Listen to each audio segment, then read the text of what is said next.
Օրհնյալ Տեր մեր Հիսուս Քրիստոս ամեն, Հայրը մեր, որ հերկինս ես, Սուրբ Եղեցի անուն քո, եկեցե արքայություն քո, եկեցին գամ քո, որպես հերկինս եւ հերկրի, ըսած մեր հանապազորդ տուր մեզ այսօր,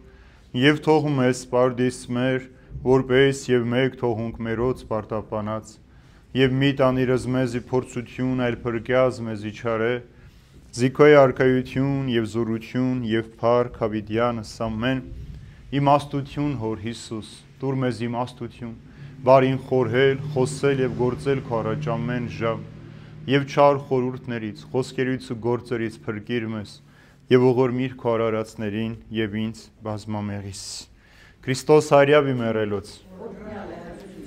ամեն նստեք սիրելիներ բարի եկեք ուրախ եմ որ նորից միասին ենք եւ կարող ենք մեր առաքելության մեջ լինել այսօր Թեսաղոնիկեցիների նամակի առաջին նամակի 5-րդ գլուխն ենք սկսում շատ գեղեցիկ մի հատված ենք այսօր սերտելու մենք անցյալ անգամ խոսեցինք ննջեցյանների հարության մասին թե ինչ է սպասում այն մարդկանց ովքեր ննջել են ինչպես պետք է տևնան ննջեցյանների հարությունը եւ այսօր դրա շարունակությունն է Պիտի խոսենք Քրիստոսի երկրորդ գալստյան մասին, ժամանակի մասին, Հիսուս երբ պիտի գա, ինչպես պիտի լինի կամ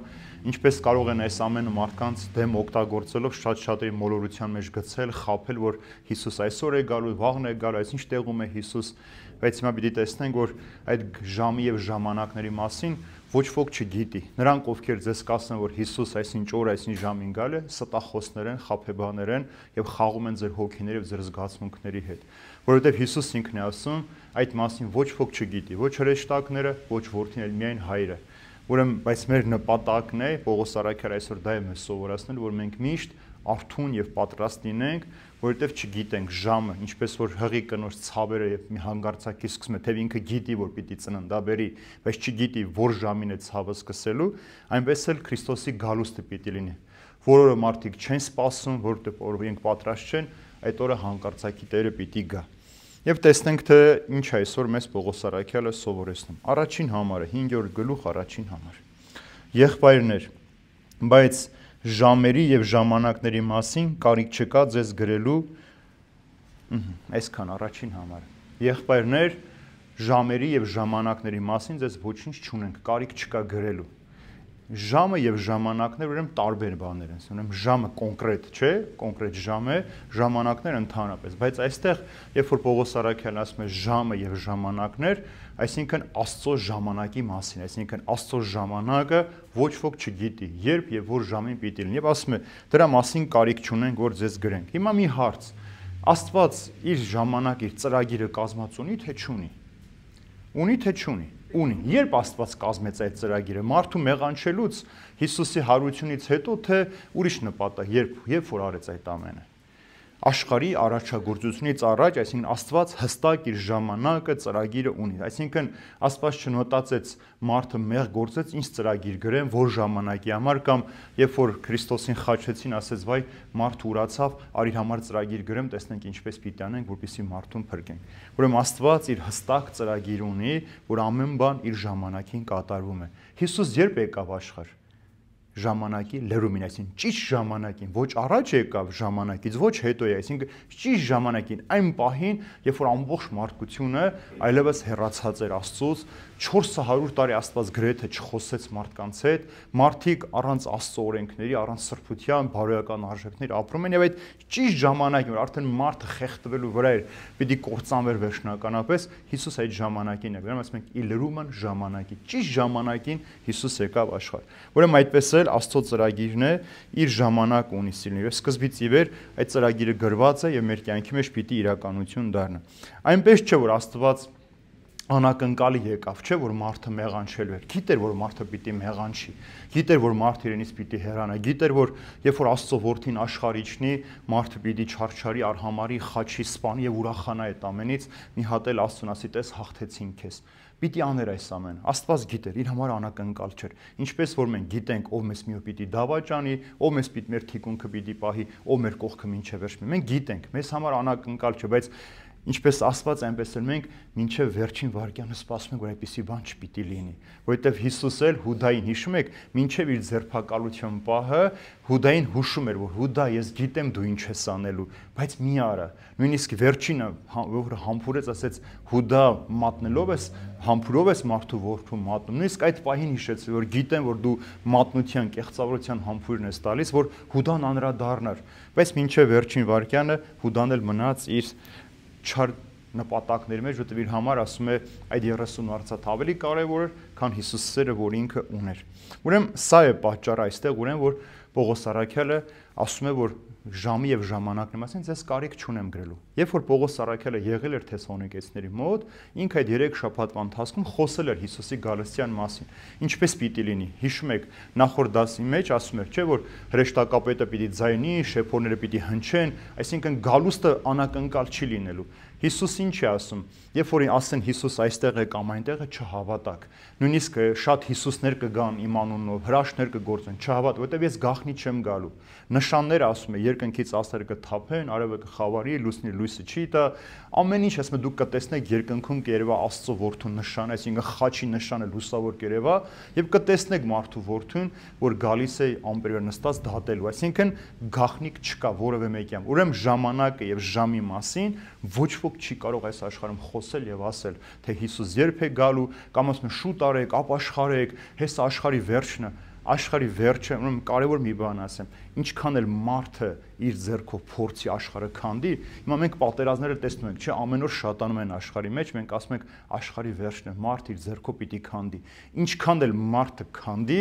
մեկ է վերջին խոսքը Աստծունն է։ Աստված պիտի որոշի, երբ է ժամանակը աշխարհի նոր երկինքն ու նոր երկիր ստեղծվելու։ Մարդը չի կարող Աստծո պատմությունն ու ստեղծագործությունը ոչնչացնել կամ վերջակետ դնել այդ պատմության վրա։ Եվ այդ մասին էլ սիրելիներ, որ ասում է դրա մասին կարիք չկա գրելու երկրորդը Պողոս Առաքյալն ուզում է ասի, որ նույնիսկ ես չգիտեմ ժամն ու ժամ, թեև ինքը Սուրբ Հոգուց էր ստանում, Սուրբ Հոգիներն շատ բան էր հայտնում, բայց ուզում է ասել, որ կարիք չկա գրեմ, որտեվ ես էլ չգիտեմ այդ ժամանակը եւ ժամերը երբ պիտի լինեն, եւ արդեն Հիսուսի խոսքը ասում է, բայց այդ օրվա եւ ժամվա մասին ոչ ոք չգիտի, ոչ երկնքի հրեշտակները եւ ոչ էլ որդին, այլ միայն Հայրը։ Ուրեմն տեսեք, եթե Հիսուս այսպիսի պատասխան է տալիս, նշանակում է, որ որևէ մեկը մեզանից ինքը չպիտի հետարքվի ժամը երբ։ Լավ, ես իմացա, որ 2048 թվականի մայիսի 7-ին է լինելու։ Ինձ ինչ պիտի տա։ Ես փոխվել եմ, լավ մարդ եմ դառնալու, ավելի ազնիվ եմ դառնալու։ Չէ, ես նորից իմ կյանքով ապրելու եմ, բայց ես պիտի միշտ պատրաստ լինեմ այդ օրվան։ Չգիտեմ, երբ եւ որ ժամին այդ ամենը պիտի տեղի ունենա։ Եվ երկրորդ համարի մեջ արդեն ասում է Պողոս Առաքյալը, որովհետեւ դուք ինքներդ իսկ ստույգ գիտեք, թե Տիրոջ օրը այնպես է հասնելու, ինչպես գողը գիշերով։ Ասում է դուք ստույգ գիտեք, որ Տիրոջ օր այն ժամին պիտի գա, ինչպես որ գողը գիշերով պիտի գա ներկայանա։ Ուրեմն տեսեք, ինչու է այստեղ այս գողի պատկերը անդադար հիշվում Սուրբ գրքի մեջ։ Որևէ մեկը գիտի, որ գողը երբ իր տուն պիտի մտնի։ Մեզանից ոչ ոք չգիտի, չէ, որ գիշերը, որ ժամին գողը պիտի հայտնվի մեր տունը թալանելու համար։ Ուրեմն գիտենք նաև, որ գողը երբ է գալիս հանկարծակի, անակնկալ եւ լուր չի տալիս, չէ, չսպասված ժամին է գալիս։ Երբեմն լինում է, չէ, որ դու այդ օրը ոչ մեկին չես սպասում, եկել անակնկալ քո տանդորը ծեծում են, հյուր են գալիս, ու դու խառնվում ես իրար, որովհետեւ դու այդ հյուրի համար չես պատրաստել։ Իսկ երբ որ նախապես զանգում ասում են, որ պիտի գամ, դու բնականաբար պատրաստում ես։ Ուրեմն այդպես էլ ասում է դուք գիտեք, որ Տիրոջ օր այդպես պիտի գա։ Ինչի համար է այս օրը մարդու սպահված սիրելիներ։ Եվ նաև մարդու մահվան օրը կարող ենք այս նույն ձևով պատկերացնել։ Եթե որևէ մեկ իմանար, որ ինքը այսինչ թվական, այսինչ ամսի, այսինչ օրը պիտի մահանա, բնականաբար ինքը պիտի պատրաստվեր կամ մինչև այդ վերջին օրը պիտի սխալներ գործեր, վերջին օրը ապաշխարեր, զղջար, հետո մահանար։ Աստված այդ օրը մեր օգուտի, մեր փրկության համար է մեզանից գաղտնի պահել, որպեսզի մենք ամեն ժամ պատրաստ լինենք Տիրոջը տեսնելու, Տիրոջը դիմավորելու, այսինքն մեզ համար անակնկալ չլինի։ Ուրեմն քրիստոնյայի համար Քրիստոսի գալուստը անակնկալ չէ։ Մենք գիտենք, որ Տերը պիտի գա, անակնկալ է լինելու անհավատների համար, ովքեր չեն հավատում եւ չեն սպասում։ Մենք սպասում ենք, պարզապես ժամը չգիտենք եւ պատրաստում ենք։ Եվ ամենակարևոր օրինակը մենք Սուրբ գրքի մեջ ինչ ունենք։ Նոյը, երբ որ Աստված խոսեց Նոյի հետ, որ ջրհեղեղով պիտի ոչնչացնի աշխարհը, Նոյը հելավ ժողովրդին քարոզը, որ աշխարհը պիտի վերջանա։ Բոլոր մարդիկ սկսեցին Նոյին ծաղրել, ձեռ անել, թե ինչ աշխարհի վախճան, ով է քեզ ասել։ Դրա համար Մատթեոս ավետարանի մեջ Հիսուս ասում է իր գալստու ժամանակ, աշխարհի վախճանի ժամանակ մարդկանց կյանքը Նոյի ժամանակների պես պիտի լինի։ Պետք է ուտեն, խմեն, քեֆ անեն, ամուսնանան, մարդու գնան, ամեն տեսակ զվարճանքների մեջ, այսինքն ոչ մի բան չի փոխվելու։ Նոյը քանի տարի կառուցեց տապանը, հիշում եք։ 120 տարի։ Ուրեմն 120 տարի Նոյը կառուցում էր ու 120 տարի ժողովուրդը մուրճի ձայնը լսում էր, թե ինչպես են տապանը կառուցում, բայց չփոխվեցին մարդիկ։ Դրա համար այստեղ ասում եմ, որովհետև դուք գիտեք, հիշեցնում է, որ ինչպես պիտի գա, չսպասված ժամին։ Բայց երբ որ Նոյը մտավ տապան, ինչ եղավ, Աստված ինքը դուռը փակեց, որ հանկարծ Նոյը չբացի, եւ երբ որ անձրևները սկսվեց, հիմա ոնց որ այսպես ուժեղ անձրև այս պահին գալիս, մարդիկ վազեցին տապանի մոտ, դուռը ծեծում էր, Նոյի բաց արա մեզ համար։ Տեսեք, այսինքն ամեն բան նկարագրությունը ժամանակի ցույց է տալիս, որ չկանկկալած ժամին պիտի Տերը գա ու մեզանից պիտի հաշվետվություն պահանջի, սիրելիներ։ Ուրեմն ինչու է Գողի պատկերով արդեն ասացի, որ անակնկալ եւ լուր չի տալու Տերը երբ պիտի գա։ Շատ հեշտ է, որ նախապես զանգում ասում են այսօր պիտի նաև, չէ, աշխատանք ստուգողներ գան, մենք նախապատրաստում ենք, բայց ստուգողները միշտ անակնկալ են, չէ, գալիս, հանկարծայք են բերում, որպեսզի տեսնեն, մենք իրականում այդպես ազնիվ աշխատում ենք, թե մենք շատ գեղեցիկ թղթաբանությամբ ներկայացնում ենք մեր աշխատանքը։ Ուրեմն Պողոս Արաքյալը Հիսուսի գալուստը նաև այստեղ անակնկալից բացի ասում է Տիրոջ օրը պիտի գա։ Երբ որ մենք Սուրբ Գիրքը նոր կտական հատկապես թերթենք, կտեսնենք Տիրոջ օրի փոխարեն կա դատաստանի օր, մեծ օր, գալստյան օր, վերջին օր, այսինքն հույսի օր, այսինքն տարբեր հատվածներ։ Ինչ որ եմ նշանակում Տիրոջ օրը պիտի գա Գողի պես։ Երբ որ 5 կտակարանը տեսնենք, Տիրոջ օր հասկանում են ինչպես, որ Տերը պիտի գա, իր բոլոր թշնամին, ժողովրդի թշնամին պիտի ոչնչացնի, եւ իր ժողովրդին պիտի ազատագրի եւ առաջնորդի ավետյաց խոստացված երկիրը։ Այս նույն պատկերով էլ Տերը երկրորդ գալուստին պիտի գա, իրեն չհավատացողներին պիտի մերժի եւ իրեն հավատացող հավատարիմ մարդկանց պիտի առաջնորդի դեպի փրկություն, դեպի հավիտենական կյանք։ Ուրեմն Տիրոջ օրը, որ գալիս է, ոչ թե գալիս է մեզ պատժելու, ոչ թե գալիս է մեզ կործանելու համար, այլ իրեն սպասողների փրկության առաջնորդելու համար, սիրելիներ։ Դրա համար ասում է Պողոս Արաքյալը, ձեզ համար կարևոր չի, որովհետև դուք գիտեք, որ Տերը գալու է չսպասված ժամին։ Ուրեմն մեզ համար շատ կարևոր է, որպեսզի մենք իբրև քրիստոնյաներ միշտ պատրաստ լինենք այդ օրը դիմագրավելու համար։ Երրորդ համարի մեջ արդեն ասում է. երբ ասեն, թե խաղաղություն եւ ապահովություն է, այն ժամանակ հանկարծակի հասնի նրանց կործանումը, ինչպես լինում է հղի կնոջ երկունքը եւ նրանք չեն փրկվելու։ Ինչ է սա նշանակում, երբ որ կասեն խաղաղություն եւ հանգստություն է լինելու։ Ուրեմն աշխարհիկ մարդիկ, անհավատ մարդիկ, անօրեն մարդիկ, գիտեք, որ այս աշխարհի հաճույքներով են հետարքրված, այս աշխարհի ամեն ինչ իրենց կյանքը այս աշխարհի մեջ է, իրենք երբեք չեն մտածում իրենց հոգու փրկության մասին, իրենք երբեք չեն մտածում հավիտենական կյանքին, առավել եւս իրենք դատաստանի մասին չեն մտածում, սիրելիներ։ Այն մարդիկ, ովքեր զբաղված են այս աշխարհի գործերով, այս աշխարհի կյանքով, իրենց համար հետարքիր չէ։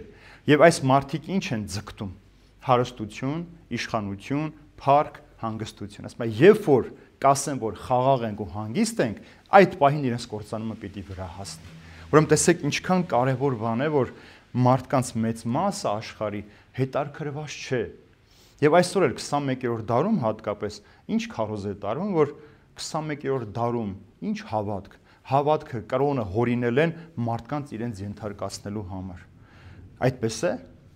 Մեր հավատքը հորինված է մեզ իշխելու համար, Քրիստոս պատմական անձ է, այսինքն փաստագրված, որ ինքը ծնվել է, մարդը համար իր անունը գրանցվել է,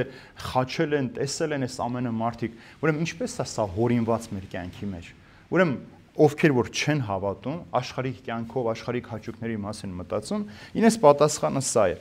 Եվ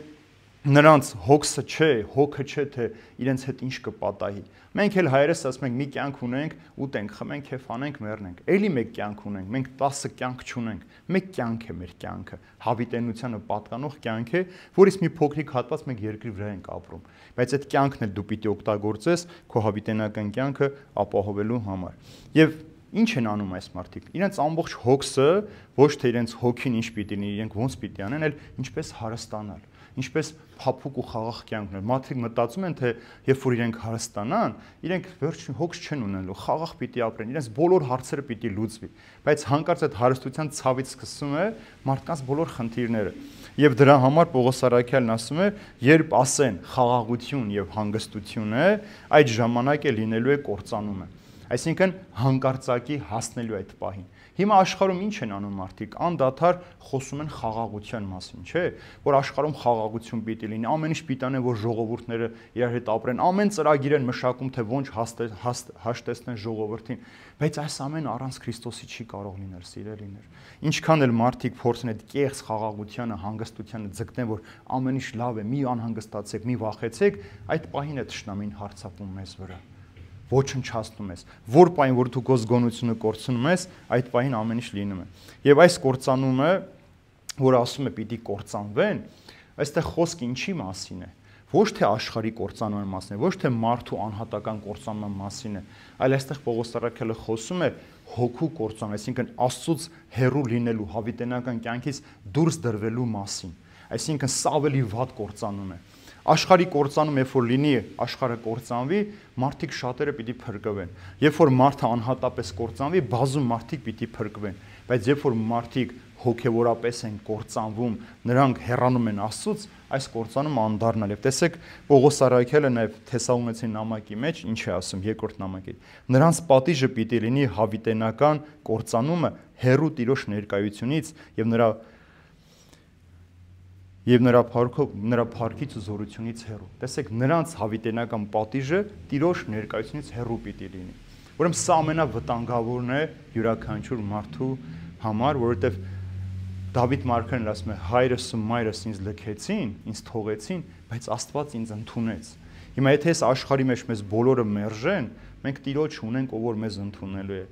Հայրս մեկն ասում է, եթե ես հանկարծ մեռնեմ ու ոչինչ չլինի, այնտեղ հավիտենական կյանք, ինչ որ խոստացված է, եթե միայն Հիսուս լինես, արդեն երջանիկ է։ Ուրեմն եթե միայն Հիսուսը ունենաս դու քո կյանքի մեջ, այս աշխարհի ոչ մի վտանգից դու չես վախենալու, ոչ մի բան պատճառ չի դառնալու, որպեսզի դու վախենաս։ Եվ այստեղ օրինակը բերում է երկունքի ցավերը, սիրելին, կնոջ ցավերը։ Կնոջ ցավերը անխուսափելի են, չէ՞, մենք գիտենք, որ կինը, երբ որ պիտի ծննդաբերի, նրա ցավերը անխուսափելի է, պիտի սկսվի։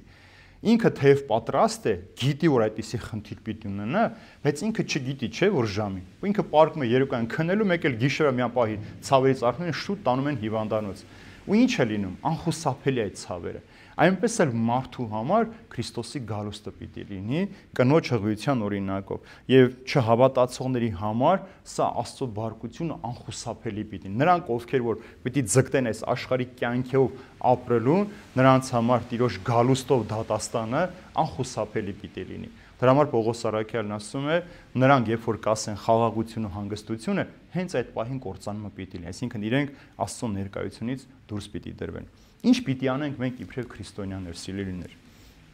Այս կյանքը ամեն օր այնպես է փոխվում, ամեն օր այնպես է զարգանում, որ ամեն օր մի նոր առաջարկ ունի մեզ աշխարհը գրավելու համար մեզ։ Ամեն օր նոր առաջարկ ունի, թե ինչպես անենք, որպեսզի մենք աշխարհի հետ ավելի մտերիմ լինենք, այս աշխարհի կյանքի մասին մտածենք, ձգտենք, քան թե մեր հոգու կյանքի մասին մտածենք։ Որովհետև մենք մարդիկս միշտ սովոր ենք նյութականապես տեսնելու, չէ՞։ Տեսեք Աբրահամի օրինակը, երբ որ Եբրայեցիների նամակի մեջ կարդում ենք, ասում է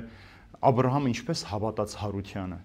որովհետև ինքը 100 տարեկան զավակ ունեցավ, Աստված իրեն ասել էր պիտի դու բազում ժողովուրդների նախահայր լինես, ու հանկարծ այդ միակ զավակին ասում է պիտի զոհաբերես։ Ասում է, բայց Աբրահամը վստահ էր, որ անգամ հարության միջոցով ինքը կդառնա բազում ժողովուրդների նախահայր։ Այսինքն Աբրահամը այդքան հավատք ուներ, վստահություն էր հարության հանդեպ, Տիրոջ խոստման հանդեպ, որ ինքը այդ նախահայրը պիտի դառնա։ Այնպես էլ մենք քրիստոնյաներս, մենք ունենք հարության լուրը մեզ համար, մենք վկաներն ենք հարության, եւ մենք այդ հարության խորհրդով ենք հավատում այս ամենին։ Մենք գիտենք, որ Քրիստոս այս պահին էլ գա, մենք գիտենք, որ պիտի գա, մենք չենք վախենում, մեզ համար անակնկալ չի։ Պարզապես մենք քրիստոնյաներս ժամը եւ տեղը չգիտենք ինչպես պիտի լինի, բայց մենք պատրաստ ենք ամեն օր։ Հիմա տեսնենք շարունակության մեջ ինչպես պետք է մենք պատրաստվենք։ 4-րդ համարը։ Իսկ դուք եղբայրներ, խավարի մեջ չեք, որ այն օրը ձեր վրա հասնի ինչպես գողը։ Ասում է դուք խավարի մեջ չեք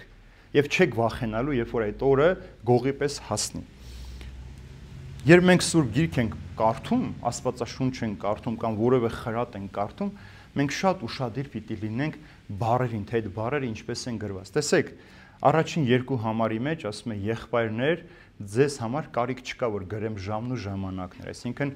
ջերմությամբ դիմում է հավատացյանին։ Երրորդ համարի մեջ ասում է նրանք, ովքեր այս աշխարհի կյանքով ապրում են, նրանք կործանվելու են։ Հիմա նորից դառնում է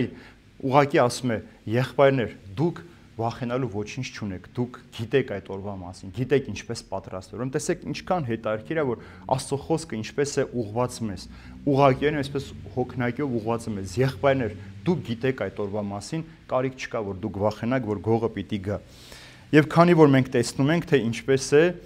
հավատացյալը նաև այստեղ խոսում Պողոս առաքյալը, ինչ ջերմությամբ է խոսում այն մարդկանց մասին, ովքեր հավատում են։ Աստված էլ այդպես է խոսում, սիրելիներ։ Մարդը, ով որ Սուրբ Գիրքը բացում է, կարդում է, ով մեղավոր մարդ է, ինքը իր մեղքերն է տեսնում այստեղ, որտեղ Սուրբ Գիրքը մեղավոր մարդու համար հայելի է, ինքը փակում է այս գիրքերը, չի ուզում կարդալ, բառերը իրեն խանգարում են, հավատացյալ մարդն էլ գտնում են ամեն խոստումները, այն պատգամները, որ իր հոգու փրկության համար։ Տեսեք, ասում է, դուք մի վախեցեք, եղբայրներ։ Դուք վախենալու ոչինչ չունեք, որ այդ օրը գողի պես պիտի, որտեղ դուք պատրաստ եք այդ օրվան։ Ուրեմն Պողոս առաքյալը նաև այսօր մեզ է հիշեցնում, որ դուք իբրև քրիստոնյաներ պատրաստ եք, մի վախեցեք, որ Տերը պիտի գա։ Եթե մենք պատկանում ենք,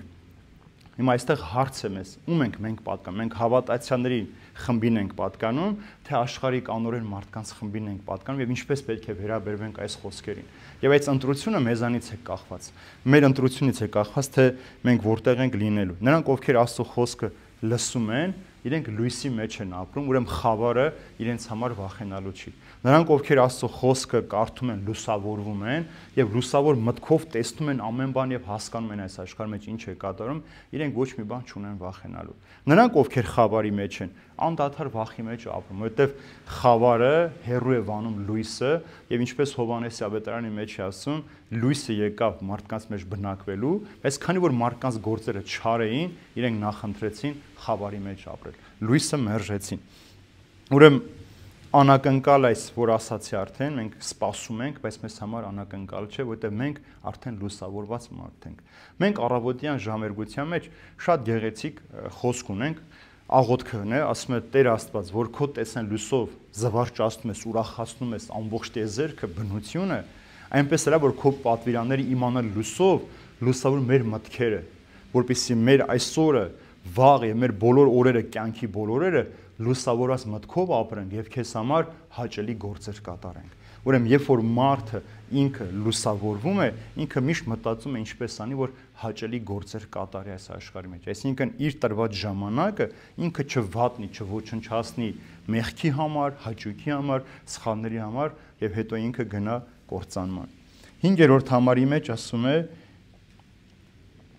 որովհետև դուք բոլորդ լույսի որդիներ եք եւ ցերեկվա որդիներ, գիշերինը չեք, խավարինը չեք։ Ուրեմն Հիսուս ով է մեզ համար, սիրելիներ։ Լույսն է, չէ աշխարհի։ Հիսուս լույսն է աշխարհի։ Հավատամքի մեջ ինչ ենք ասում, Աստված Աստծուց, լույս լույսից, չէ։ Ուրեմն Հիսուս ինքը լույսն է, մենք էլ լույսի որդիներ ենք, չէ, ուրեմն ցերեկվա որդիներ ենք։ Ուրեմն ինչ է սա նշանակում մեզ համար։ Երբ որ երեխան նման է ծնողին, ինչ ենք ասում, ասում ենք հոր պատկերն է, չէ, այսինքն հոր օրինակն է կրկնում, այսինքն հիշեցնում է մեզ, որ մենք լույսի որդիներ ենք, ուրեմն մենք էլ պետք է լույս լինենք, եւ այդ լույսներով մենք նաեւ Հիսուսի նկարագիրը պետք է լինենք։ Ուրեմն երբ որ դու լույսի որդի ես, ցերեկվա որդի ես, գիշերը չի կարող քեզ վրա իշխել։ Մենք գիշերվանը խավարին, այսինքն մեղքին չենք պատկանում։ Գիշերը երկու իմաստ ունի՝ մութը, որ գալիս է եւ ցերեկը ինչի համար է Աստված ստեղծել։ Գործելու, աշխատելու համար, գիշերը մեր տկարացած բնությունը հանգստանալու համար։ Երկրորդը լույսը բարիք գործելու համար է, գիշերը երկրորդը մեղքի խորհրդանի, որովհետև բոլոր մեղքերը գիշերն են, չէ, հատկապես գործում։ Դրա համար ասում է դուք լույսինն եք եւ գիշերը ձեզ վրա իշխանություն չունի։ Ուրեմն ինչպես մարդը պիտի ասում ես լույսի կարգավիճակը պահի։ Աստղերը ումից են իրենց լույսը վերցնում։ Արևից չէ, ուրեմն մենք էլ իբրև քրիստոնյաներ մեր լույսը, մեր լուսավոր կյանքը, մեր բարոյականությունը վերցնում ենք Հիսուս Քրիստոսին, Հիսուսի նկարագիրն ենք հանգնում մեր վրա։ Դրա համար Պողոս Արաքյալը մեկ ուրիշ տեղ ասում է, ձեր վրայից հանեք այս հին մարդուն, իր մեղքով հնացած այդ մարդուն հանեք ձեր վրայից եւ հագեք Քրիստոսին ձեզ վրա։ Եվ այս բեղավոր էության մաքրության համար է, որ նաեւ Քրիստոս եկավ այս աշխարհ, որպեսզի մենք գիշերվանը խավարին չպատկանենք, այսինքն մեղքի գերի չդառնանք։ Եվ այս օրինակով է, որ քրիստոնյան կարող է այս աշխարհի մեջ ապրել, սիրելիներ։ Եվ ինձ համար ամենապարզ օրինակը այս անպամած երկինքն է։ Ես միշտ օրինակը բերում եմ ասելով, որ եթե ամպը ինքը գալիս է անձրև չի բերում, ինքը ընդհանրապես լույսի ճանապարհն է փակում։ Այնպես էլ քրիստոնյան, ով ինքը ասում է ես քրիստոնյա եմ եւ քրիստոնյան վայր կյանքով չի ապրում, ինքը խանգարում է շատ շատերի փրկության եւ ինքը նաեւ Քրիստոսի լույսն է ծածկում։ Քրիստոսի ճանապարհն է փակում դեպի մարդկանց, որովհետև եթե մեր կյանքը Քրիստոսի ավետարանին չի համապատասխանում, մեր պատճառով շատ շատերը այլևս եկեղեցի չեն գնում, չեն հավատում, որովհետև նայում են մեզ ասում, եթե սա հավատացյալն է, այսպիսի մեղքեր է գործում, մենք ինչի չպիտի գործենք։ Տեսեք, փարիսեցիները Հիսուսին չէին սիրում, չէ՞, ատում էին, ամեն ինչ անում որ Հիսուսին սպանեին, բայց մի կարևոր բան դրանք միշտ խոստովանում են Հիսուսին ասելով, վարդապետ, մենք գիտենք, որ դու մարդկանց մեջ խտրականություն չես դնում։ Այսինքն Հիսուս այնպես էր ապրում, ցույց տալով, որ իր համար տարբերություն չկա, հրեա է, հեթանոս է, ծառա է, ազատ է, տղամարդ է, կին է, Հիսուս բոլորին հավասարապես էր վերաբերվում ու սիրում։ Մենք այսօրվա մարդիկս խտրականությամբ ենք ապրում։ Մենք ենք որոշում ում սիրենք, ում չսիրենք, ում օգնենք, ում չօգնենք։ Սա հարուստ երեխա է, օրինակ դպրոցում ուսուցիչը ջանով է խոսում, եթե աղքատ երեխա է, հիմար ու ապուշ է ասում։ Եթե պաշտոնյայի զավակ է, դողում են արջև, եթե խեղճ ու կրակի երեխա է, նվաստացնելով ման են գալիս։ Սա է մեր։ Եթե նույնը բանակում, եթե պաշտոնյայի զավակ է, սպաները զգուշավոր են վերաբերվում, եթե աղքատի զավակ է, կարող են ծեծել։ Հոգևորականը հարուստին տեսնում է կոտրտվելով արարողությունը, աղքատին դեմն է չուզենալով աղոթքանում։ Նույն բանն է մեր կյանքի մեջ, որովհետև այդ ճշմարիտ լույսը մեր կյանքի մեջ հաստատված չէ։ Դրա համար ասում է Պողոս Արաքյալը, դուք լույսի եւ ցերեկվա որդիներ եք, ուրեմն մի ամանչեք եւ մի վախեցեք խավարից։ 6-րդ համարը, ուրեմն չքնենք, մնանք ինչպես ուրիշները, այլ արթուն եւ զգաստ լինենք։ Չքնենք եւ արթուն մնանք, զգաստ լինենք, որպեսզի կարողանանք դիմադրվել։ Ուրիշները ովքեր են, որ քնած մնացին, սիրելիներ։ Կամ ինչ է այստեղ քունը, սովորական մեր ֆիզիկական քնի մասին է։ Ոչ։ Ուրեմն ամեն մարդ էլ կարող է քնով տարվել, չէ՞։ Կապ չունի մենք ով ենք։ Այստեղ խոսքը Պողոս Արաքյալի հոգևոր քնի մասին է, որ հոգևոր թմրություն չլինի։ Ամենապարզ օրինակը, ես ձեզ օրինակը բերեմ մեքենա վարելու, դուք դա դրեք հոգևոր կյանքի մեջ։ Երբ որ մարդը ինքը արթուն է, զգոն է, չէ՞ ինքը մեքենան շատ լավ վարում է, յուրացած տեղը հասնում է, թե հոգնած է, ննջում է, անպայման վրաերթի է, վթարի է, չէ՞ ենթարկում։ Հիմա տեսեք, հոգևոր կյանքի մեջ, երբ որ մեկը արթուն է, ինքը չի քնում, այսինքն այստեղ չքնել իմաստը, այսինքն աղոթական կյանքի մեջ է, սուրբ գիրք ընթերցում է, սուրբ պատարագի միջոցով Քրիստոսի հետ հաղորդության մեջ, ինքը միշտ արթուն է։ Բայց երբ որ այս ցրանք չկա քո կյանքի մեջ, դու հոգևոր թմրության մեջ ես հայտնում, քնում ես։ Ամեն մարդ, այտենց մարդ չկա այս աշխարհում, որ այս հոգևոր քնի մեջ չհայտնվի։ Հիշում եք նույնիսկ, երբ որ Հիսուս գնաց Գեթսեմանի պարտեզում աղոթելու, 3 անգամ եկավ, 3 անգամ Պետրոս, Հակոբոս, Հովհաննես Արաքյանը քնած են։ Այստեղ Պետրոս Արաքյանն եւ ուղղակիորեն իր Պողոս Արաքյալն եւ ակնարկում է Արաքյաններին, որ ինչպես ուրիշները քնեցին մի պահ, հոգևոր այդ որտեւ այդ ժամանակ իրենք Սուրբ Հոգով դեռ լցված չէին։ Իրենք չէին հավատացել Հիսուսին այնպես ինչպես պետք է որ հավատալ։ Ուրեմն այս հոգևոր թմրության մեջ է։ Ուրեմն թե ով ենք մենք, մենք բոլորս էլ մեր տկարությունը ունեցել ենք մեր կյանքի մեջ։ Դա ո՞րն է։ Հավատքի մեջ տկարացել ենք, չէ՞ օրինակ։ Մի պահ կասկածել ենք հենց ամենապարզը մեռելների հարությանը, ծուլացել ենք աղոթելու, պահքը չենք պահել, կիրակի օրը Տիրոջը օրը չենք գնացել Տիրոջը տեսնել։ Այսինքն բոլորս ենք տկարություններ հոգևոր քուն են։ Դրա համար ասում է եկեք, ասում է չքնենք, ոնց որ ուրիշները արթուն մնանք, զգաստ լինենք։ Ուրեմն հոգևոր քնի մեջ լինել նաև նշանակում է անտեղյակ լինել Տիրոջ գալստյան մասին։ Սա էլ այն հոգևոր քննն է, որ մարդիկ չեն հավատում Քրիստոսի երկրորդ գալուստին, որ այդպիսի բան չի լինելու, որովհետև ասում են արդեն 2000 տարի անցել է, չի եկել, ոչ մի բան էլ չի լինելու։ Նույնն էլ արդեն օրինակը բերեցի, Նոյը 120 տարի տապանը կառուցեց, բայց մարդիկ էլի չհավատացին։ Դրա համար Հիսուս ասում է, այս ավետարանը մինչև աշխարհի բոլոր անկյուններ, անգամ ամեն արգելված տեղերում մինչև չքարոզվի, Քրիստոս չի գալ։ Այսինքն պիտի բոլոր մարդկանց հասանելի դառնա Աստծո խոսքը, այս ավետարանի բարի լուրը պիտի գնա հասնի բոլոր մարդկանց, որպեսզի մարդիկ պատրաստ լինեն Քրիստոսին դիմավորելու համար։ Ուրեմն հոգևոր քունը նաև մեկ իմաստով նշանակում է մեղքը սիրել, մեղքի գերին լինել, մեղքի կյանքով սիրել ապրել։ Մարդիկ կան, որ սիրում են մեղավոր կյանքով ապրել։ Սա էլ հոգևոր թմրություն է, հոգևոր քուն է սիրելը։ Սա ամենավտանգավորն է մարդու համար, երբ որ մարդը մեղքը սիրում է։ Օրինակ շատ տղամարդիկ կան, որ սիրում են շնություն անել, իրենց դա դուր է գալիս։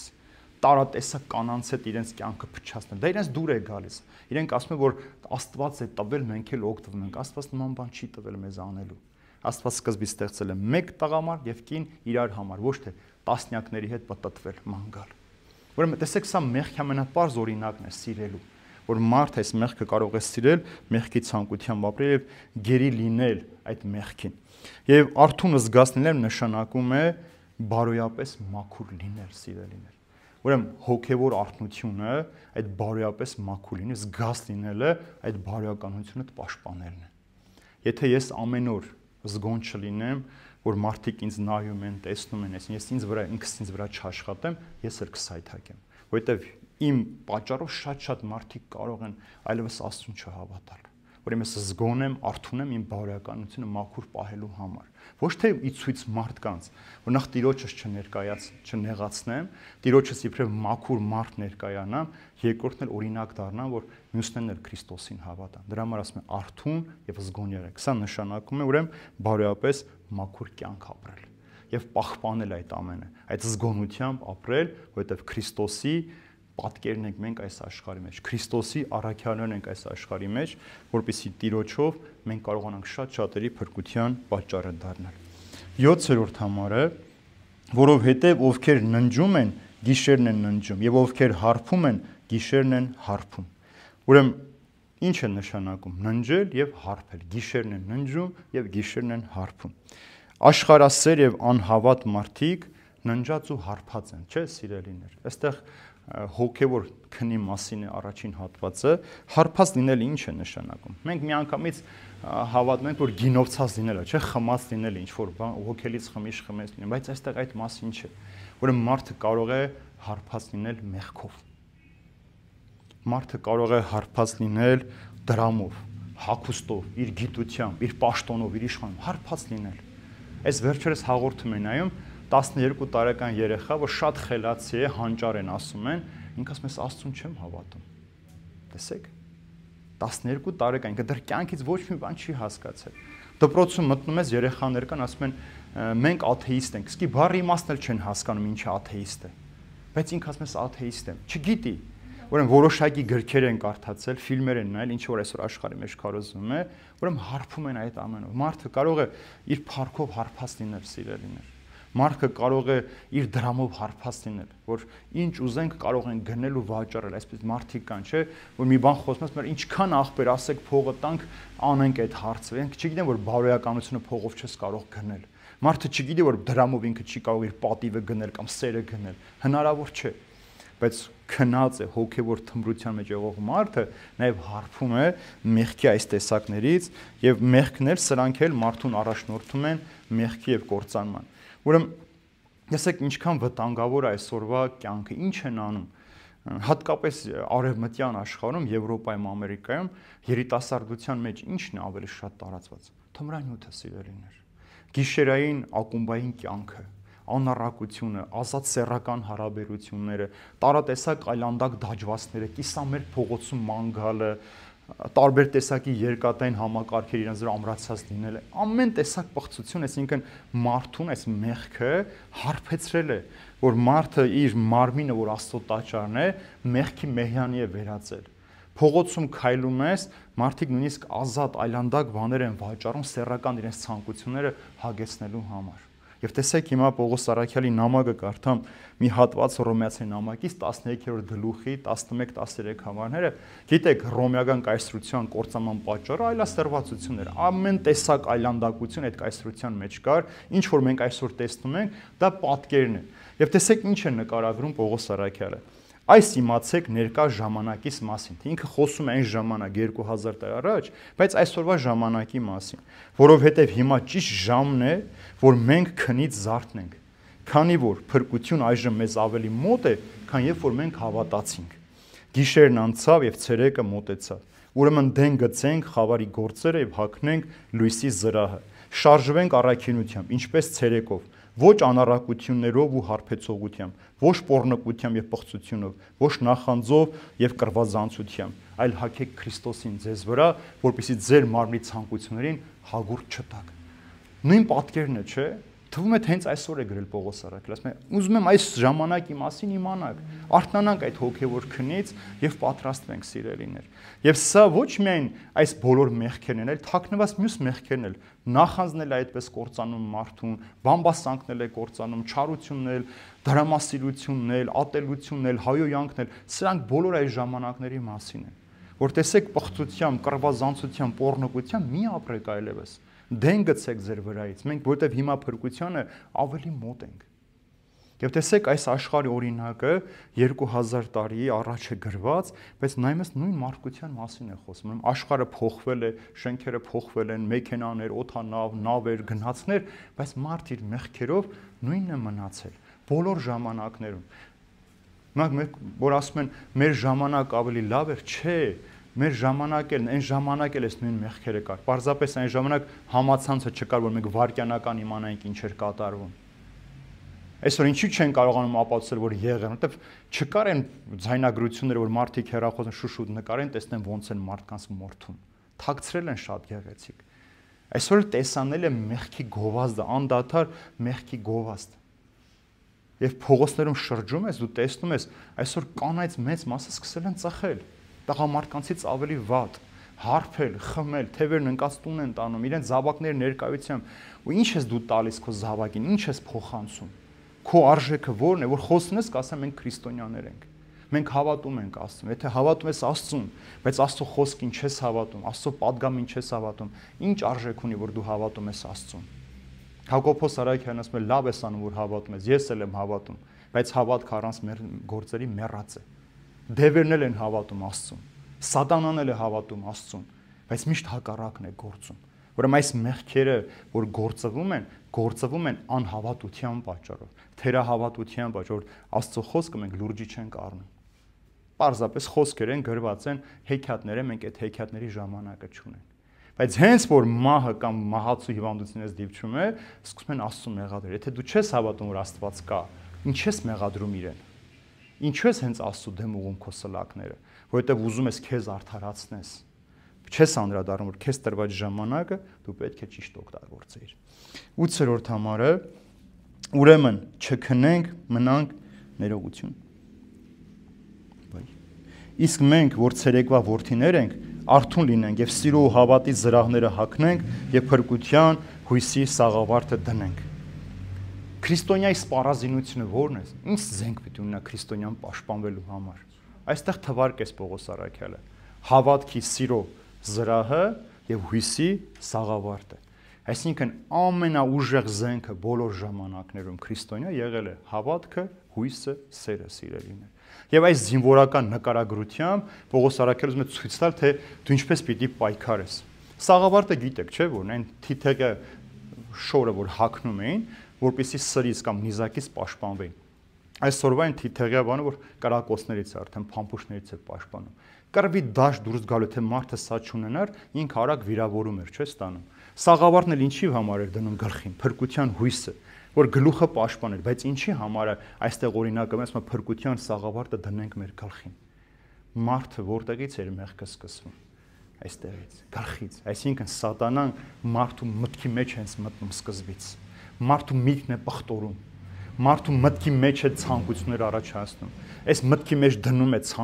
ցանկությունը կամած բորբոքվելով վերածում է գործողության, գործողությունը տանում է մեղքին։ Քահանան ինչի համար է թագ դնում իր գլխին պատարագի ժամանակ։ Ասում է սա թող լինի իմ փրկության խաչի նշանը սատանայի դեմ ճակատամարտի համար։ Այսինքն պատերազմի դաշտում սատանան հանկարծ պատարագի ժամին իմ գլխին չհարվածի։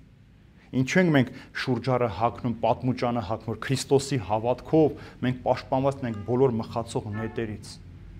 Ինչու ենք մեր ձեռքերին բասպանները կապում, որպեսզի մաքուր ձեռքերով անարատությամբ մոտենանք, լվանալն էլ երկու անգամ, այսինքն մինչև մեր եղունների ծայրը, մեր մեղքերը լվանում ենք, նոր ենք մոտենում Քրիստոսին։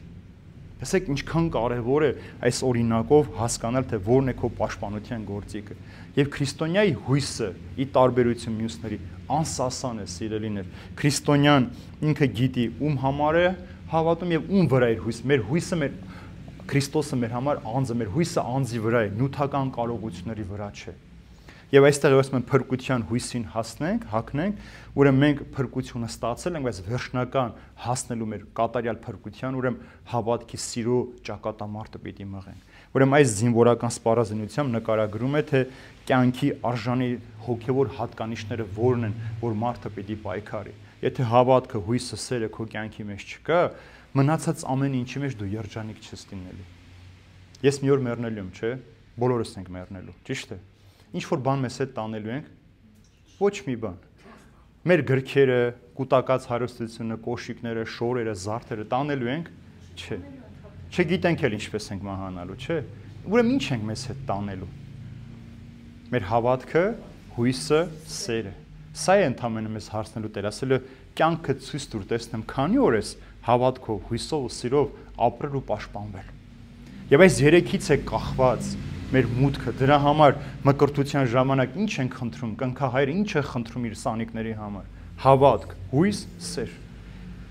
Այսինքն այս երեքը քո տան մուտքի բանալին են, այս երեք բանալինը պետք է դնեն քո տան դռան վրա, պատտեն, եթե բացվեց, նշանակում է քո հավատքը, հույսը, սերը այնքան զորեղ են եղել, որ քեզ համար փրկություն են ապահովել, եթե չբացվեց, նշանակում է դու սառեցրած, մեռացրած հավատք, հույս ու սեր ես ունեցել քո կյանքի մեջ։ Դրա համար ասում է հագնենք հավատքի սիրո սաղավարտը եւ փրկության թագը դնենք մեր վրա եւ գնանք առաջ դեպի փրկություն, սիրելիներ։ 9-րդ համարը։ Իսկ մենք որ ներողություն, որովհետեւ Աստված մեզ չնախասահմանեց բարկության համար, այլ փրկությունը ժառանգելու համար։ Ուրեմն մեկ բառով, մեկ նախադասությամբ Պողոս առաքյալը սահմանեց կամ ներկայացրեց Հիսուսի ավետարանի փառավոր ամփոփումը։ Այսինքն մենք ստեղծված չենք Աստծո բարկության համար, պատժի համար, այլ մեր հոգու փրկության համար։ Հասկացաք։ Այն որ մարդիկ ասում են Աստված մարդուն պատժում է, Աստված մարդուն տանջում է, Աստված ինչպես ցավը տվեց, տեսեք մեկ բառով հասկացանք, որ մենք Աստծո բարկության համար չենք, պատժվելու համար չենք։ Հիսուս էլ չի գալիս մեզ պատժելու համար, գալիս է մեզ փրկելու համար։ Մարդիկ այսօր այնքան են ասել, Աստված պատժեց, Աստված էս դուռը փակեց, Աստված ինչպես ցավ ինձ տվեց, Աստված այդպիսի բաներ մարդուն չի տալիս, սիրելիներ։ Պարզապես երբ որ Տերը գա մենք կանգնենք, երկու տեսակի են բաժանվելու մարդիկ։ Ոմանք ուրախ պիտի լինեն, որ Քրիստոսին տեսան, ոմանք էլ Ադամի պես պիտի խուսափեն, թաքնվեն իրենց չարասների համար։ Դրա համար շատ հեշտ է Ադամի պես նաև մեղադրել Աստծուն, որ Աստված փակեց իմ դուռը, բայց ինչու՞ չէ, որ քո սխալների պատճառով փակվեց այդ դուռը։ Դու պատճառ դարձար, որ օրհնությունից զրկվես։ Դու պատճառ դարձար, որ մեղքը քո կյանքը քանդեց։ Որը մեկ բառով այստեղ ներկայացրեց Պողոս առաքյալը, որ մենք փրկության համար ենք, Քրիստոս գալիս է մեզ փրկելու։ Հիսուս առաջին անգամ եկավ աշխարհի իբրև բժիշկ,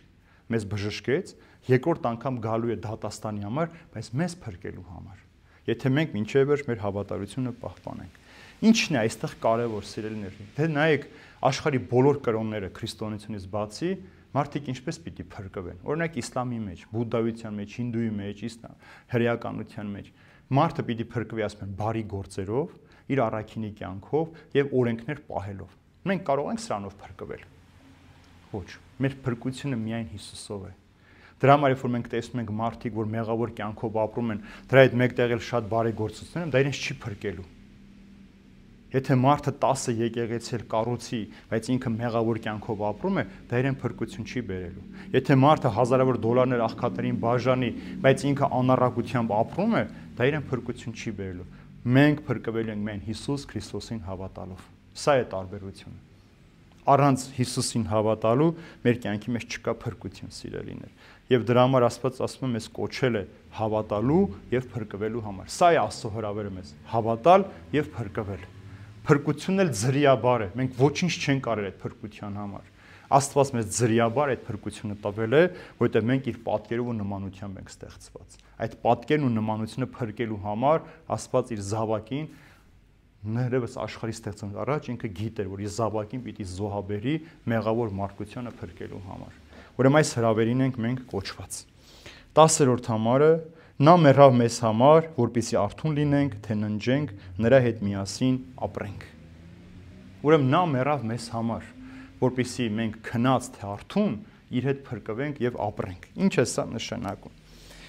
Որ Հիսուս Քրիստոս մեռավ մեզ համար։ Ինչու Հիսուս մեռավ մեզ համար։ Անցյալ դասի մեջ տեսանք, որ բոլորին ասում են ննջեցյալներ, Հիսուսի պարագային ասում են Հիսուս մեռավ մեզ համար, այսինքն Հիսուս իր կյանքը զոհաբերեց մեզ փրկելու համար, սիրելիներ, որպեսզի իր մեռնելով մենք կյանք ունենանք եւ նրա հետ կարողանանք ապրել։ Հիշում եք Հովհաննեսի ավետարանի մեջ Հիսուսի խոսքը. նա ով հավատում է, թեև մեռնի, պիտի շարունակի ապրել։ Քանի որ Հիսուս ինքը հավիտենական է, մարդն էլ հավիտենական է այս աշխարհում։ Հիսուս ինքը կյանքն է եւ մահը նշանակում է Հիսուսի հետ լինել։ Հասկացաք։ Ուրեմն Հիսուս մեռավ, որպեսզի մենք կյանք ունենանք։ Մահ նշանակում է Հիսուսի հետ միանալ, նույնանալ, Հիսուսի հետ ապրել։ Դրա համար մենք ննջեցյալին, որ ճանապարհում ենք, ասում «Մինչ հարություն»։ Մինչ հանդիպման օրը նորից հանդիպելու, մենք չենք ճանապարհում մեկին թաղելու, մեկին սպանելու, ոչնչացնելու։ Մարդը գնում է Հիսուսին միանալու, Հիսուսի հետ ապրելու։ Անհավատ մարդու համար սա անհասկանալի է, ոնց կարող է մարդը մեռնել ու շարունակել ապրել։ Բայց տեսեք, մենք ասում ենք արթուն թե ննջած, մենք Հիսուսի հետ պիտի լինենք։ Այսինքն, եթե Քրիստոսի գալը մարդիկ ննջած են, հարություն պիտի առնեն։ Մենք եթե ողջ ենք, պիտի միանանք հարություն առածներին եւ Քրիստոսի հետ հավիտենական կյանքը ժառենք։ Ինչքան գեղեցիկ խոստում է, չէ՞ մեզ համար։ Մեռած լինենք, թե արթուն լինենք, քնած լինենք, թե ողջ լինենք, մենք Քրիստոսի հետ մեկը պիտի լինենք։ Որովհետեւ սա է Քրիստոսի կոչումը մեզ համար, որ դուք ինձ հետ պիտի լինեք։ Դա ասում է գնում եմ ձեզ համար օթևաններ պատրաստեմ, որպեսզի գաք եւ այնտեղ անօթևան չմնաք, այլ Քրիստոսի հետ ապրեք։ Եվ այսօրվա վերջին համարը, որ շատ գեղեցիկ է, ուրեմն ուստի մխիթարեցեք եւ ամրապնդեցեք միմյանց, ինչպես որ արդեն անում եք։ Ուրեմն այս վերջին տողը վերաբերում է անցյալ դասին, ննջեցյալների մասին։ Մխիթարեք եւ ամրապնդեք իրար, ինչպես որ անում եք։ Ուրեմն ինչ է նշանակում մխիթարություն։ Արդեն մեր ննջած հարազատների համար է ասում,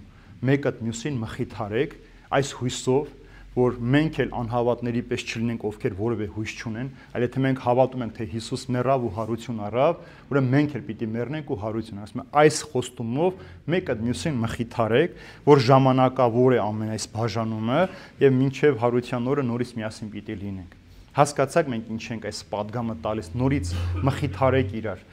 Ինչպես որ արդեն շատ օրինակներ, որ մեկը մահանում է, գնանք իր կողքը ոչ թե նստենք, լացենք, սքանք, այլ այդ մարդուն մխիթարենք Սուրբ Հոգով, որ սա ժամանակավոր է։ Մենք այս ժամանակի մեջ ցավ ենք ապրում, ֆիզիկական ցավ ենք ապրում, կարոտ ենք քաշում, բայց մենք հարության հույսով ենք ապրում, որ անպայման նորից պիտի հանդիպենք, որովհետև Հիսուս մեռել է, որպեսզի մենք կարողանանք հավիտենական կյանք ունենալ։ Եվ երկրորդ ասում է ամրապնդեցեք իրար,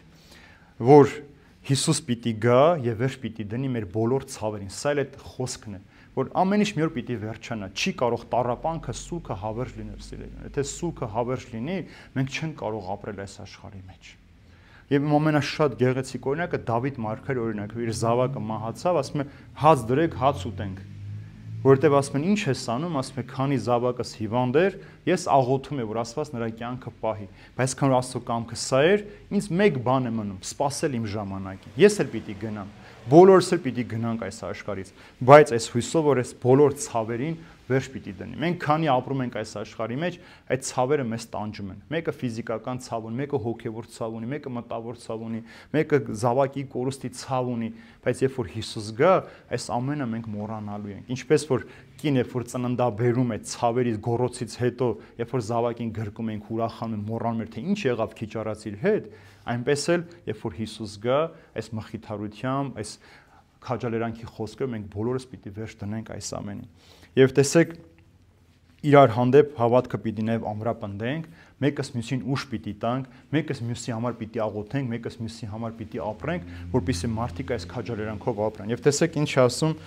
այսօր վերջին հատվածը Պողոս Արաքյալի խոսքը Հռոմեացին ուղղված նամակում, ասում է ուրեմն հետամուտ լինենք խաղաղության եւ շինության միմյանց հանդեպ։ Ուրեմն քրիստոնյայի կոչումը իրար հանդեպ խաղաղություն եւ շինություն բերել է, ինչպես որ պատարագի ժամանակ քահանան էլ երգում է, չէ՞, ի խաղաղություն, ի շինություն եւ բարություն աշխարհի մեջ, հայրենիքի մեջ, մեր կյանքերի մեջ։ Ուրեմն սա է մեր ամբողջ նպատակը, որ մեկս մյուսի խաղաղության ու շինության համար մխիթարության եւ քաջալերանքի խոսքեր ասենք։ Հասկացանք ինչ էր այս ամենը։ 11 համարների մեջ Պողոս Արաքյալը կարճ նկարագրեց, թե ինչ է սպասում մարդուն, ով որ հավատում է։ Այսինքն մեր նպատակ այս աշխարհի մեջ նստել սպասելը չէ, թե Հիսուս այսօր է գալու, թե վաղն է գալու։ Մարդու մահով արդեն իր համար Քրիստոսի գալուստն է, չէ։ Մարդը մահացավ, ինքը պիտի կանգնի արդեն Քրիստոսի առջև։ Եթե մինչև Քրիստոսի գալը մենք ժամանակ ունենք ապաշխարելու, մահից հետո չես կարող ապաշխարել։ Չես կարող։ Դրա համար ասում եմ, երբ որ մարդու որդին հայտնվի, աշխարհ գա, ազգերն ու ժողովուրդը շատերը պիտի լաց ու կոծ անեն, որ այս ինչ արեցինք մենք։ Ինչպես որ Նոյի ժամանակ լացեցին, գոռացին, բայց տապանի դուռը չբացվեց։ Այնպես է որ Հիսուս գա, գալու է այդ փրկությանը։ Դրա համար ասում են, նայեք, Մատթեոս ավետարանի մեջ գեղեցիկ է, չէ՞, ասում է, աղոթեք, որ այդ օրը շաբաթ օր չլինի, ձմեռ չլինի։ Ինչու՞։ Գիտեք, հрьяաները շաբաթ օրը չէին աշխատում։ Չէին ոչ մի բան չէին անում։ Այսինքն հանկարծ ձեր օրենքներից կախված չլինեք, ասեք չէ շաբաթա ոչ մի բան, կամ ձմեռը դժվար են, չէ քայլում, ցեխը։ Աղոթեք ասում որ ձմեռ չի, բայց խորհրդավոր իմաստով, այսինքն կարճ չլինեք ձեր մեղքերին, այդ մեղքի ցեխի պատճառով չկարողանաք շարժվել, երբ որ իմ ձայնը լսեք։ Ձեր սխալների պատճառով չդանդաղեք, այլ կարողանաք այդ փրկությանը հասնել։ Ուրեմն այս օրը մեզ չի հետարկում, իբրև քրիստոնյա մենք ամեն օր պատրաստ ենք Քրիստոսի գալուստին։ Դա մեզ համար անակնկալ չէ, նորություն չէ։ Մենք չգիտենք մեր տան դուռը երբ կծեցի Տերը, բայց մենք միշտ պատրաստ պիտի լինենք այդ դուռը բացելու եւ նրան դիմավորելու համար։ Եվ ամենակարևորը արթնությունը, զգոնությունն է մարդու սիրելիներ, որպեսզի հոգեվոր թմրության մեջ չհայտնվենք։ Երբեմն մենք այդ հոգեվոր թմրության մեջ հայտնվում ենք, ու մեզ շատ դուր է գալիս։ Շատ դուր է գալիս։ Օրինակ շատ մարդիկ կան, օրինակ չեն սիրում աշխատել։ Իրենց դուր է գալիս, ամբողջ օրը պարապ-սարապ թրև են գալիս, սրա կյանքով հետարկում, նրա կյանքով հետարկում, աշխարհի նորությունները կարդում, բամբասանքն իմանում, բայց իրենց դա ոչ մի օգուտ չկա։ Դա իրենց ոչինչ չի տալիս։